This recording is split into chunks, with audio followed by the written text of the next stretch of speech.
tidak euforia yang berlebihan. Kita semuanya harus percepat proses vaksinasi ini dan tetap taat terhadap protokol kesehatan. Terutama memakai masker.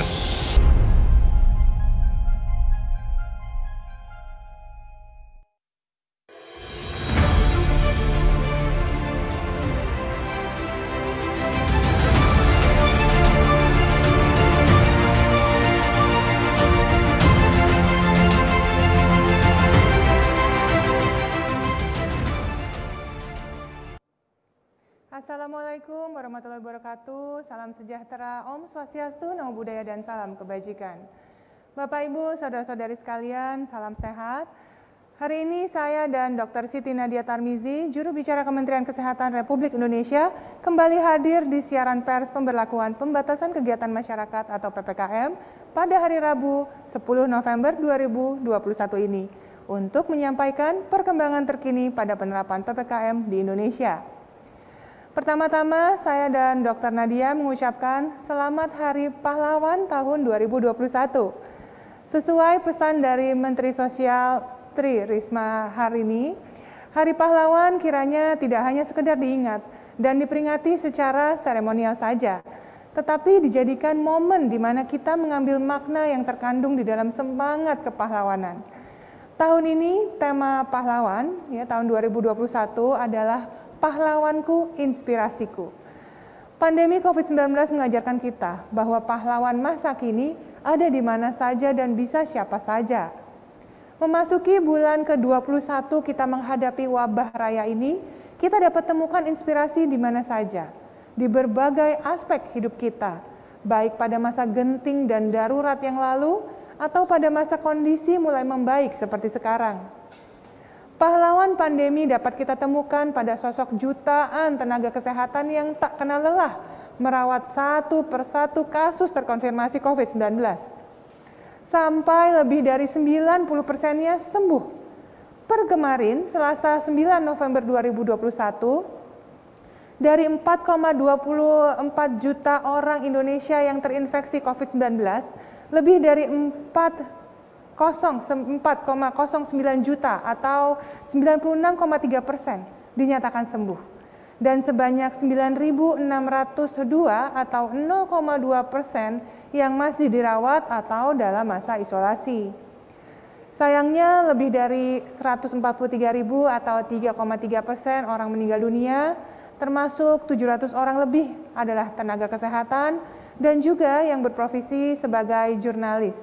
Para wartawan yang membantu mencerdaskan masyarakat dengan informasi akurat dan terpercaya, sehingga dapat melindungi diri kita dari resiko tertular COVID-19 dan menekan angka penularan hingga seperti saat ini.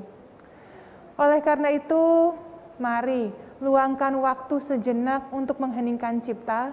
Kita mendoakan agar arwah mereka bahagia di samping Tuhan yang Maha Kuasa. Mengheningkan cipta, kita mulai.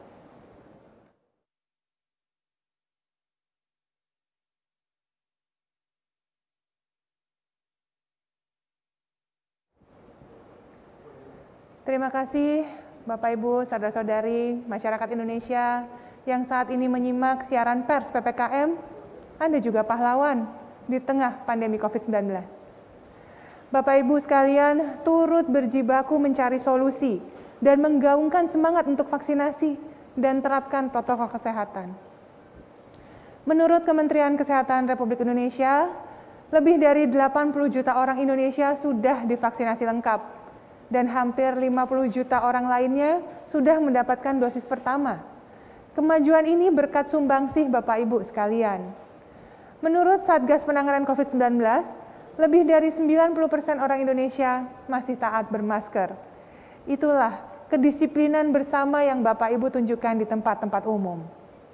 Dan sikap kepahlawanan kita untuk tidak lengah tetap mengantisipasi ancaman gelombang ketiga dengan tetap berdisiplin prokes, sambil menyadarkan diri dan banyak orang lainnya bahwa banyak dampak sampingan yang positif dari disiplin prokes.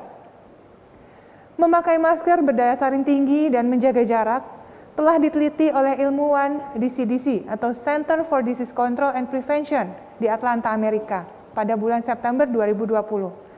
mengatakan bahwa menurunkan kejadian influenza musiman di Amerika Serikat berkat adanya masker dan jaga jarak. Terjadi juga penurunan di Chile, Australia, dan Afrika Selatan. Beberapa puskesmas juga yang kami ajak berkomunikasi, salah satunya adalah Puskesmas Rendang di Karangasem, turut melaporkan penurunan kasus ISPA atau infeksi saluran pernapasan akut di tahun ini.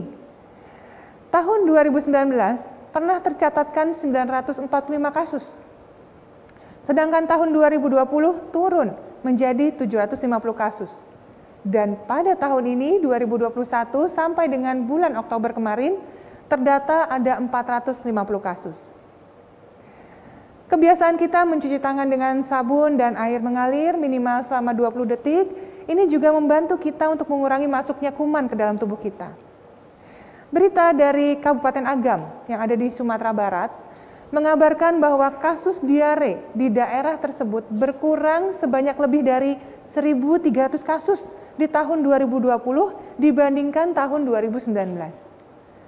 Bapak, Ibu, dan rekan-rekan jurnalis sekalian, meski belum ada penelitian yang menyeluruh atau komprehensif, inisiatif jaga jarak diyakini juga membuat kita terhindar dari berbagai penyakit menular lainnya, seperti batuk pilek, bahkan tuberkulosis atau TB.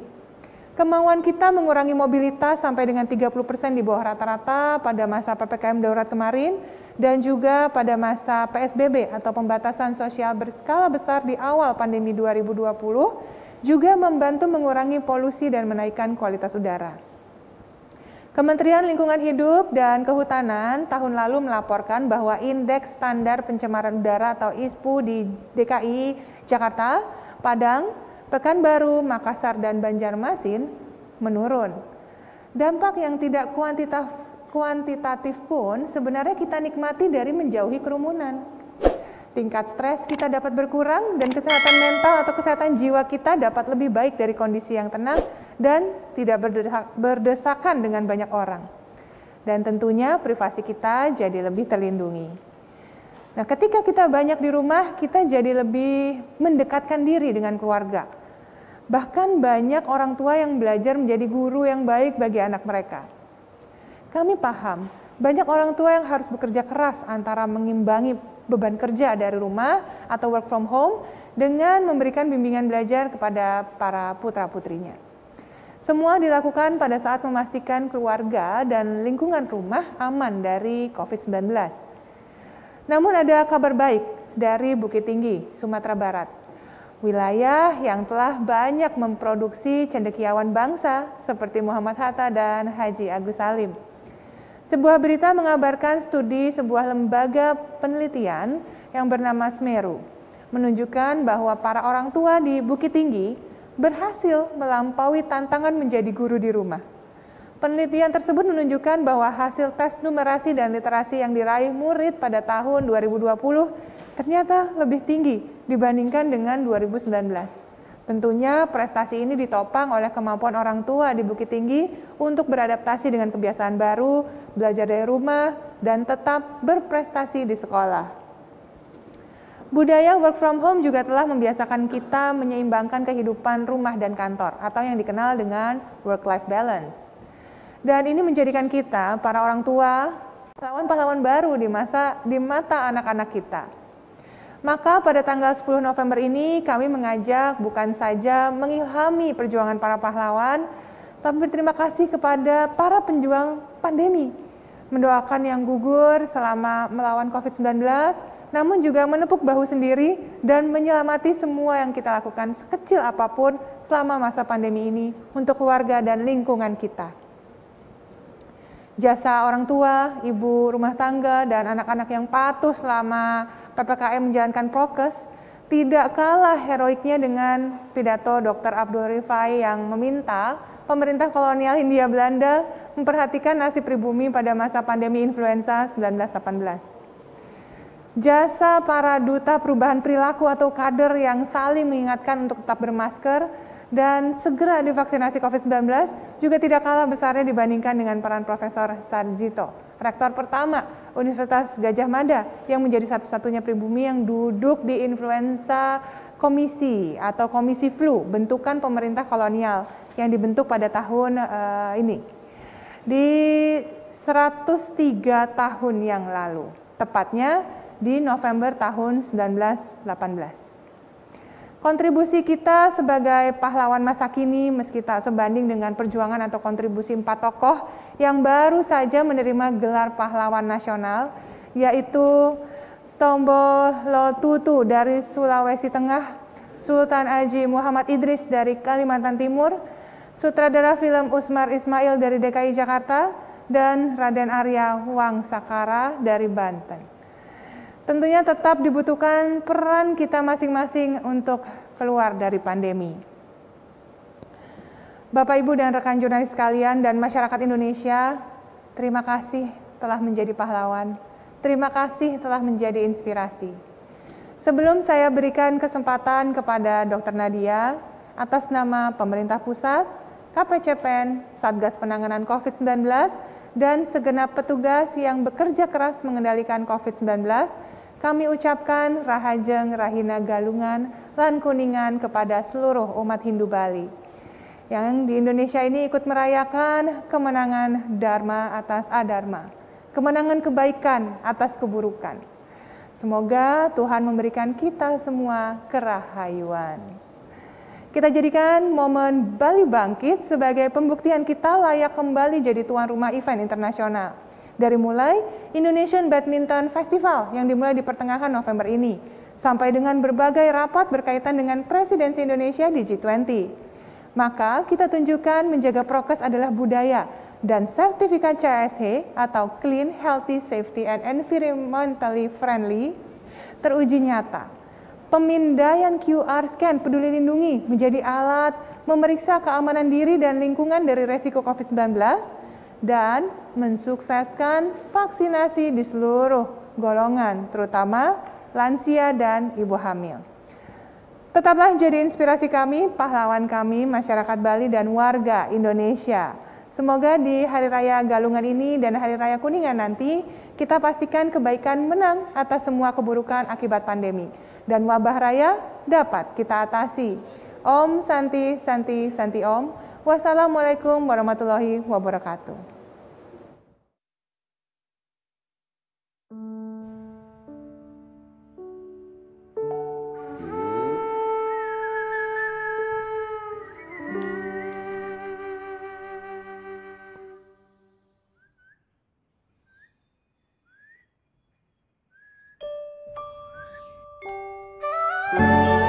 Di sana, nenek sudah vaksin.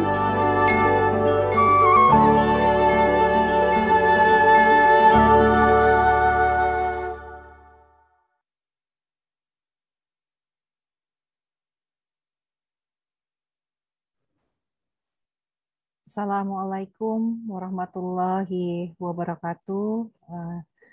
Om Swastiastu, salam kebajikan, namo buddhaya, dan salam sehat. Terima kasih Dr. Risa, para rekan-rekan media yang terhormat. Saat ini dan ke depan pemerintah terus mengevaluasi penerapan PPKM berlevel di berbagai daerah di Indonesia setiap pekannya. Pemerintah berupaya mempertahankan kasus serendah mungkin dengan penurunan kasus yang konsisten. Dalam minggu ini kita memperingati 2 hari penting, yaitu Hari Pahlawan yang jatuh tepat pada hari ini 10 November dan Hari Kesehatan Nasional pada 12 November mendatang. Seperti yang sudah disampaikan Dr. Risa tadi, bahwa peringatan Hari Pahlawan harus menjadi momentum bahwa kita semua bisa menjadi pahlawan yang bisa berkontribusi dalam penanganan COVID-19. Apapun posisi kita, kita harus mampu untuk mengedukasi, mengubah perilaku, meningkatkan partisipasi masyarakat dalam penerapan protokol kesehatan dan perluasan vaksinasi COVID-19, serta tentunya terus memberikan apresiasi kepada semua pihak yang telah berkontribusi dalam penanganan COVID-19. Hari Pahlawan juga menjadi momentum untuk menghargai para pejuang, para tenaga kesehatan, para relawan yang setia berada di garis paling depan dalam penanggulangan pandemi. Momentum Hari Pahlawan ini kami mengucapkan terima kasih dan terus mengajak masyarakat untuk tentunya berjuang dan sekaligus juga mengenang jasa para pahlawan untuk dijadikan semangat dan motivasi dalam perjuangan melawan pandemi COVID-19. Kalau dulu perang melawan penjajah, saat ini perang melawan COVID-19. Begitu juga dengan momentum peringatan Hari Kesehatan yang jatuh pada tanggal 12 November, bisa kita jadikan sebagai momentum bagi bangsa Indonesia untuk berfokus membangun diri, keluarga, masyarakat, negara, khususnya di bidang pembangunan kesehatan. Tahun ini, Hari Kesehatan Nasional mengangkat tema, Sehat Negeriku, Tumbuh Indonesiaku. Izinkanlah teman-teman jurnalis pada kesempatan ini saya menyampaikan beberapa update terkait situasi penanganan COVID-19 secara nasional. Rekan-rekan media yang terhormat, peningkatan kasus di tingkat global terus berlanjut. Terjadi kenaikan 1% dibandingkan minggu sebelumnya dengan regional Eropa yang menjadi penyumbang terbanyak kasus baru minggu lalu. Total kasus saat ini sudah mencapai lebih dari 249 juta dengan kematian lebih dari 5 juta. Dapat kita lihat terutama negara-negara di Eropa yang sudah memiliki cakupan vaksinasi yang lengkap, yang tinggi, tetapi saat ini mengalami peningkatan kasus. Artinya kita belum cukup hanya dengan vaksinasi saja, tetapi kepatuhan terhadap protokol kesehatan juga menjadi sangat penting. Varian Delta saat ini adalah menjadi varian yang paling dominan dengan pelaporan 99,6% dalam 60 hari terakhir di tingkat global. Secara umum, tren penurunan kita lihat di tingkat nasional maupun provinsi. Terjadi penurunan kasus baru mingguan sebesar 12% dan penurunan jumlah kematian sebesar 30% dibandingkan minggu sebelumnya. Testing rate dan positivity rate juga terus dapat kita pertahankan di level yang sesuai dengan rekomendasi dari WHO. Situasi rumah sakit juga dapat kita pertahankan di mana tempat keisian perawatan baik BOR dan BOR ICU semuanya masih dalam keadaan levelnya kurang dari 20%. Tentunya tren baik ini kita harapkan dapat kita pertahankan, terutama dalam beberapa minggu ke depan kita akan menghadapi hari libur panjang dalam rangka Natal dan Tahun Baru. Kami berharap kerjasama dari semua pihak untuk tetap memperkuat upaya testing, lacak, dan isolasi, serta kepatuhan terhadap protokol kesehatan. Dengan jumlah kasus baru yang semakin sedikit ini, kami juga berharap pelacakan kontak harus dilakukan secara maksimal. Identifikasi kontak tidak terbatas hanya pada lingkungan keluarga, tetapi juga lingkungan lain seperti tempat kerja, sekolah, maupun tempat ibadah. Selain itu, pastikan apakah ada potensi klaster atau tidak dengan mempertimbangkan kegiatan-kegiatan, baik itu perkantoran, industri, pusat perbelanjaan, ataupun kegiatan lain yang sudah dilakukan pelonggaran atau pembukaan. Untuk situasi pandemi, meskipun level situasi pandemi di Indonesia sudah mulai menurun, namun kita melihat ada kenaikan kasus yang terdeteksi di beberapa kabupaten kota. Ada 155 kabupaten kota yang mengalami kenaikan kasus dalam seminggu terakhir dibandingkan dengan minggu lalu.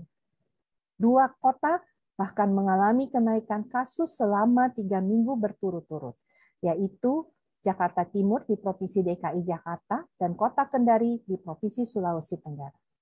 Perlu peningkatan pengawasan kasus harian untuk mencegah agar tidak terjadi kenaikan level situasi pandemi di kabupaten kota tersebut. Jika kita melihat evaluasi berdasarkan situasi transmisi dan kapasitas respon, secara nasional kita masuk dalam kategori transmisi komunitas level 1 dengan kapasitas respon sedang dan vaksinasi sedang. Tren ini tentu adalah hal yang positif, karena dengan upaya yang luar biasa dan dengan kerjasama dari semua pihak, maka kita bisa mengendalikan pandemi di negara kita ini. Kita berharap situasi ini untuk dapat kita monitor bersama, dan kita tingkatkan capaiannya, baik di level provinsi maupun di level kabupaten kota, terutama untuk meningkatkan cakupan vaksinasi lansia yang masih harus perlu kita perhatikan. Untuk perubahan perilaku, penerapan protokol kesehatan tetap harus dijaga, tidak boleh kendor, meskipun level situasi pandemi terus membaik dan terus menurun. Penguatan implementasi Peduli Lindungi di berbagai sektor publik untuk screening pengunjung, terutama mendeteksi kasus-kasus COVID maupun kasus-kasus yang merupakan kasus kontak erat. Pelaksanaan pembelajaran tatap muka perlu kita lakukan monitoring melalui surveillance kasus, dan saat ini juga akan kita tambahkan penggunaan aplikasi Peduli Lindungi yang tentunya akan menambah keamanan pelaksanaan PTM di institusi pendidikan. Salah satu implementasi teknologi digital dalam pembelajaran tatap muka adalah berupa notifikasi WhatsApp kepada sekolah bila terdapat warga satuan pendidikannya dengan hasil positif COVID-19.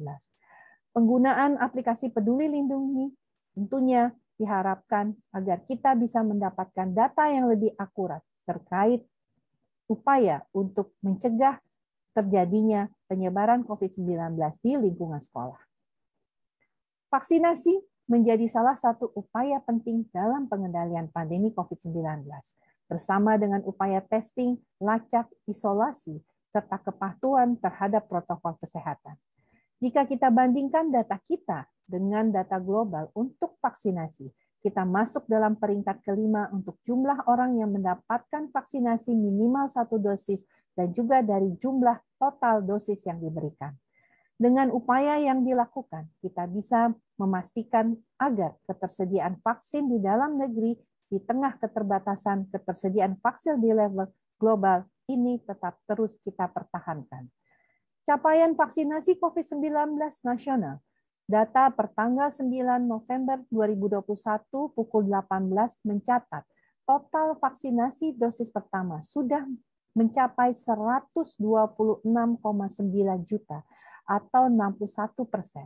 Dengan total vaksinasi dosis kedua mencapai 80,4 juta. Total jumlah dosis yang sudah kita berikan melebihi angka dari 200 juta saat ini. Dan pada saat yang bersamaan sudah ada 21 ibu kota provinsi yang sudah mencapai target lebih dari 70% di bulan November ini. Vaksinasi anak di Indonesia tentunya kita ketahui sudah mendapatkan izin penggunaan darurat dari Badan POM. Dan ini dapat dimulai pada kabupaten kota yang telah mencapai target dosis 1 lebih dari 70% dari total sasaran dan lebih dari 60% populasi lansia. Dan pelaksanaan vaksinasi anak di Indonesia ini akan kita rencanakan dimulai pada tahun 2022. Kita ketahui ada 26,4 juta anak pada usia 6-11 tahun, yang artinya setidaknya kita membutuhkan 59 juta dosis dikarenakan pemberian vaksinasi ini akan diberikan sebanyak 2 kali. Untuk vaksin booster, kita berharap bahwa vaksin booster ini sudah dapat kita lakukan pada tahun 2022 sesuai dengan rekomendasi dari ITAGI, di mana saat ini tentunya Indonesia masih perlu memprioritaskan pemenuhan cakupan vaksinasi lengkap pada populasi yang menjadi sasaran target vaksinasi. Booster atau pemberian vaksinasi dosis ketiga dapat dilakukan minimal setelah 50% sasaran tervaksinasi ini sudah lengkap mendapatkan dosis pertama dan dosis kedua, yang artinya minimal kekebalan kelompok sudah dapat terbentuk. Tentunya pelaksanaan booster ini akan dimulai dengan prioritasisasi yang pada tahap pertama, selain tenaga kesehatan yang sudah kita mulai sebelumnya, prioritas berikutnya akan diberikan kepada lanjut usia. Pemberian vaksin booster ini dapat dilakukan dengan menggunakan platform homologus ataupun heterologus, artinya dengan menggunakan vaksin yang sama ataupun vaksin yang berbeda. Kita ketahui 50% sasaran vaksinasi dosis kedua itu akan diproyeksikan bisa dicapai pada Desember 2021, sehingga booster tentunya bisa kita mulai pada tahun 2022. Dan pemberian booster ini akan kita mulai pada kelompok lansia berdasarkan tentunya pertimbangan faktor resiko yang diharapkan akan kita mulai setelah minimal 50% sasaran sudah mendapatkan vaksinasi lengkap. Selanjutnya terkait persebaran varian-varian baru, kita juga terus mengamati baik di level nasional maupun di level global. Saat ini di tingkat nasional, dari total lebih 8.000 sequencing yang kita lakukan, mayoritas merupakan varian of concern yang kita temukan adalah varian Delta yang diikuti dengan varian Beta. Untuk varian Mu dan subvarian Delta AY4.2 sampai saat ini belum ditemukan di Indonesia. Tetapi kita tetap perlu waspada dengan mempertimbangkan subvarian Delta yang masih mempunyai potensi untuk memicu gelombang berikutnya di Indonesia. Subvarian dari Delta ini juga telah ditemukan di negara-negara tetangga, termasuk Malaysia dan Singapura yang melaporkan sudah menemukan AY4.2. Untuk mengantisipasi masuknya atau importasi varian-varian baru, salah satunya adalah varian AY4.2, kita sudah melakukan penguatan-penguatan di pintu masuk negara, baik itu pintu masuk udara, pintu masuk laut, dan pintu masuk darat seperti yang terlihat pada gambar berikut ini. Kita tahu bahwa tidak semua pintu masuk negara yang saat ini kita buka untuk pelaku perjalanan luar negeri. Pemeriksaan pada saat masuk ataupun entry test dan setelah selesai karantina atau kita sebut sebagai exit test wajib dilakukan pada semua pelaku perjalanan. Kita bisa akhiri pandemi COVID-19 jika kita bersatu melawannya. Vaksin adalah salah satu temuan berharga dunia sains. Jangan pernah ragu dan jangan takut untuk ikut vaksinasi. Tapi ingat, walaupun sudah divaksin dan situasi pandemi semakin membaik, tetapi bila protokol kesehatan tidak dijalankan dengan baik di masyarakat, maka kenaikan kasus akan tetap terjadi. Relaksasi berbagai kegiatan saat ini harus disikapi secara bijak. Kita semua harus selektif memilih kegiatan-kegiatan yang prioritas saja dengan mengedepankan protokol kesehatan, sehingga tetap bisa sehat dan produktif. Peningkatan mobilitas tidak terelakkan, dan ini harus diimbangi dengan protokol kesehatan yang tidak boleh kendor, sehingga tidak memberikan kesempatan virus untuk berkembang dan bermutasi. Situasi yang semakin baik harus sama-sama kita jaga. Tetap batasi mobilitas dan patuhi protokol kesehatan. Kami ingatkan kembali untuk para pengelola tempat-tempat publik. Kami himbau untuk melakukan pengawasan ketat selama jam operasional berlangsung. Pastikan tidak ada kerumunan dan pastikan protokol kesehatan diterapkan. Kepada seluruh masyarakat, mari pertahankan kondisi yang baik ini. Jangan sampai kita harus kembali menarik rem darurat kembali. Ingat, tetap disiplin protokol kesehatan dan segera mengakses vaksin dengan apapun jenis vaksin yang tersedia. Hidup disiplin dan produktif. Bersama Indonesia Sehat, Indonesia Tangguh. Terima kasih. Wassalamualaikum warahmatullahi wabarakatuh.